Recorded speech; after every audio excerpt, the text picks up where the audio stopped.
It is an item on each of our theological outlines, but we don't actually live as though we believe it.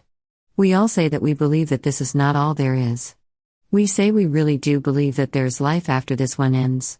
Our formal theology contains the fact of a new heaven and a new earth to come.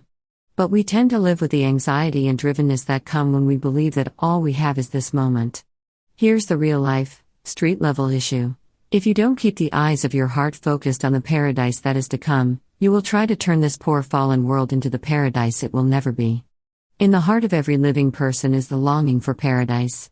The cry of a toddler who has just fallen down is a cry for paradise. The tears of the school-age child who has been rejected on the playground are tears of one reaching out for paradise. The pain of aloneness that a person without friends or family feels is the pain of one longing for paradise. The hurt the couple feels as their marriage dissolves is the hurt of those crying out for paradise.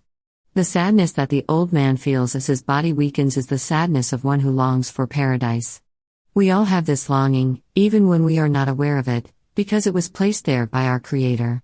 He has placed eternity in each one of our hearts. Ecclesiastes 3:11.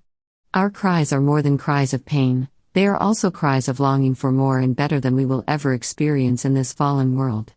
When you forget this, you work very hard to try to turn this moment into the paradise it will never be. Your marriage will not be a paradise. Your job will not be the paradise you long for.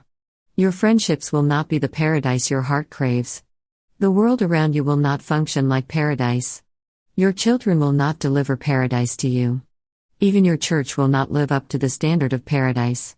If you're God's child, paradise has been guaranteed for you, but it will not be right here, right now. All the things that disappoint you now are to remind you that this is not all there is and to cause you to long for the paradise that is to come.